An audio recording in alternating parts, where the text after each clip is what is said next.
Hello friends, welcome to export import learning channel. आज के session में हम समझेंगे यूरोपियन यूनियन के बारे में। वैसे हमने ये सेशन बना रखा है जिसमें हमने ऑब्जेक्टिव और इसको बनाने का रीजन क्या था वो हमने समझा था, लेकिन आज इसके बारे में थोड़ा सा जान लेते हैं कि कौन कौन सी कंट्रीज के मेंबर्स हैं, ये कब बनी थी। ठीक है, तो हम पढ़ लेते हैं इसका डेफिनेशंस क्या है। The European Union is a political and economic union of 27 member state that are located primarily in Europe. ठीक है, यूरोप में जो मेन मेंबर्स इसके 27 हैं। ठीक है, उन्होंने इसको बनाया था और ये एक पॉलिटिकल और इकोनॉमिक यूनियन है। ठीक है, पॉलिटिकल्स और इकोनॉमिक। इकोनॉमिक्स की बात करें तो ट्रेडिंग के वे में वर्क करें, और पॉलिटिकल मीन्स की वहाँ के जो लोकल लीडर्स है उनके लिए वर्क करती है। ठीक है, तो इसको देखते हुए ये यूनियन बनाई गई थी। इसमें इसका जो टोटल एरियाज है वो कितना है, 4233,255.3 square kilometre square. Okay, and establish the local population about 447 millions।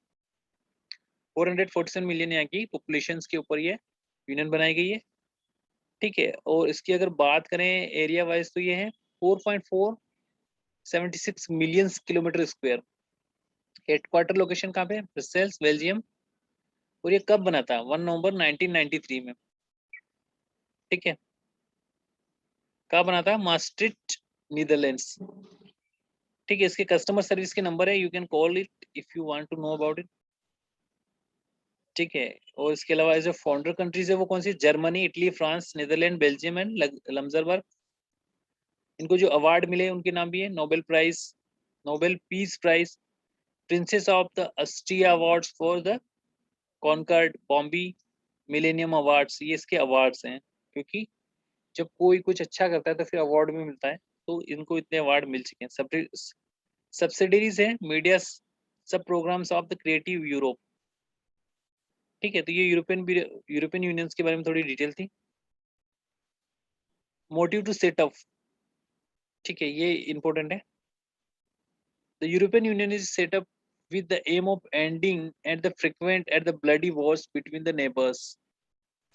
ठीक है, जैसा कि हमने प्रीवियस सेशन में समझा था, इसकी हिस्ट्री अगर हमें समझनी है तो हमें पूरे वर्ल्ड वार 2 को देखना होगा। उस पर एक नजर डालेंगे तो हमें समझ में आ जाएगा कि कौन सी कंट्रियों ने मिलकर कौन सी कंट्रियों को, किस कंट्रियों को युद्ध, मतलब युद्ध करवाया था, वार हुआ था, जिसमें उनका इकोनॉमी पूरी तरह से डिस्ट्रॉय हो गई थी और बहुत ही वहां पे ब्लड वॉर हुआ था, जिससे लोगों को काफी परेशानी हुई थी। बहुत लोग इसमें अपनी जान से भी हाथ धो बैठे थे।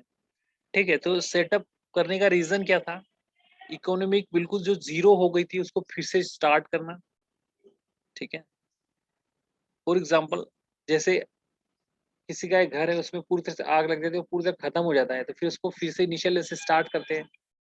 सेम वैसे ही यहाँ यूरोप में कंट्रियां जो थी, जिन जिन कंट्रियों ने इन पे अटैक किया था, वो उन उनसे बचने के लिए इन्होंने फिर अपनी एक यूनियन बना दी आपस में, जो कंट्रियां, जिन कंट्रीज को प्रॉब्लम आई थी, और फिर यूनियन बनाने के बाद उन्होंने आपस में इंटरनल ट्रेडिंग शुरू किया सो देट कि अब यूरोप को किसी और कंट्री पे डिपेंड ना रहना पड़े।